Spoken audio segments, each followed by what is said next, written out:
Start. Hello ninth class, जैसा कि हम सब जानते हैं कि 15 मार्च से आपके एग्जाम शुरू हो जाए और उसमें भी सबसे पहला एग्जाम आपका है मैथ का। मैथ का एग्जाम बच्चों को बहुत डर लगता है, देखते ही सोचते हैं हमें आता ही नहीं है। मैंने बहुत सारे ऐसे बच्चे देखे हैं अपनी लाइफ में जो मैंने आज तक पढ़ाए हैं कि ना उनको आते हुए वो ये सोचते हैं कि मैथ बहुत बहुत ज्यादा डरावनी मुझसे नहीं होगी, बच्चे बहुत डरते हैं। और इसी चीज को लेकर मैं आपके साथ आई हुई हिम्मत आपको बढ़ाने मैथ के एग्जाम की प्रिपरेशन कराने।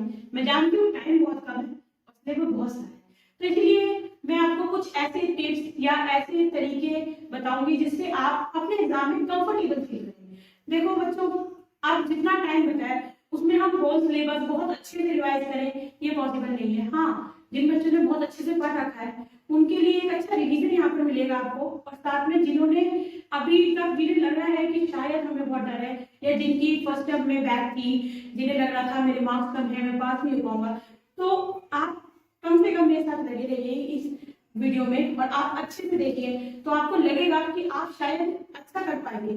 एटलीस्ट मैं इतना आपको आश्वासन दे सकती हूँ कि आप जब भी उस पेपर को देखेंगे 15 तारीख को तो आपको लगेगा हाँ हमने कुछ पढ़ा, हमें कुछ तो आता है।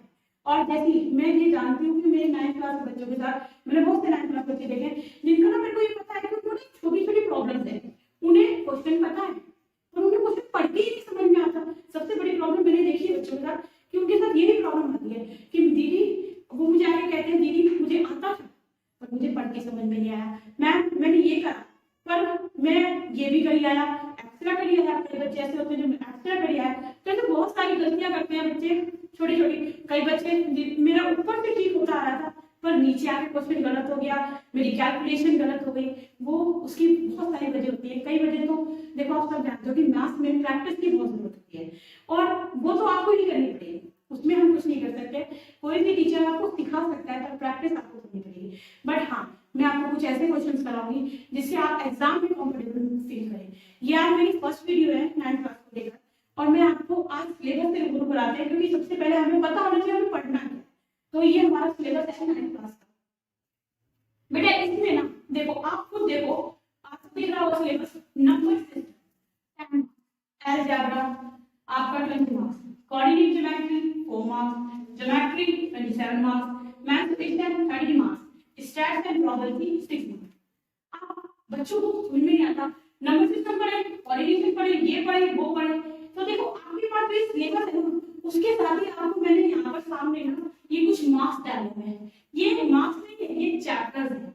नंबर सिस्टम सिर्फ ओनली 1 चैप्टर है आपका जिसमें सिर्फ 10 मार्क्स का है, ठीक है। उसके बाद आपका अलजेब्रा है जो 2 चैप्टर्स है और 20 मार्क्स के हैं। आप मान सकते हो कि एक चैप्टर 10 मार्क्स का तो होगा ही होगा। कोऑर्डिनेट ज्योमेट्री जो कि 4 नंबर का एक चैप्टर, ज्योमेट्री जो कि 27 नंबर। अब यहाँ पर आपको लगता है 27 मार्क्स इसको करना चाहिए, इसमें 5 चैप्टर है, ये भी हमें देखना है कि हम किस हिसाब से इसको करेंगे, किस लेवल पर इसको हम करेंगे। फिर आता है मैनिपुलेशन 2 चैप्टर और 30 मार्क्स, प्रोबेबिलिटी 6 मार्क्स। तो ये आपका पूरा ओवरऑल है 20 मार्क्स का एग्जाम बनने वाला है और सिलेबस आना है। तो मैं आपको पढ़ाने जा रही हूँ आज, तो उसमें मैं आपको समझाना चाहती हूँ कि जैसे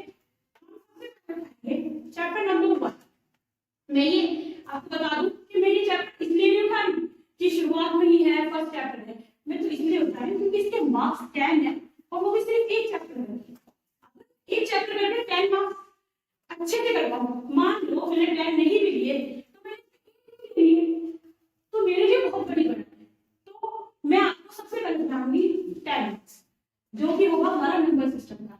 तो हमारे 10 मार्क्स का हमने अगर ग्रेड ले लिया, उसके बाद हम पढ़ेंगे मैथमेटिक्स जो कि है 13 मार्क्स का ओनली 2 चैप्टर, मतलब मैं 3 चैप्टर में 23 मार्क्स का रेडी कर दिया। जितने दिन हमारे पास बचे हैं ना उस हिसाब से हमें ऐसे पढ़ना है कि अगर हमें कुछ नहीं भी आता ना तो हम एग्जाम देंगे ना तो हमें ऐसा लगेगा हाँ मुझे कुछ तो आता है, मैं करके आया, मैं फेल नहीं हो सकता, मेरे मार्क्स इतने कम नहीं आएंगे कि घर वालों को मुझे सेकंड ना दिखाया जा सके या मुझे बहुत डांट पड़े या सेटिस्फेक्शन जिसे कहते हैं ना हम कि हाँ मेरे एग्जाम को लेकर वो हमें मिलेगा ही मिलेगा। तो हम मेरी जो अगली वीडियो आएगी उसमें मैं chapter number 1 number system start करूंगी। Thank you for watching.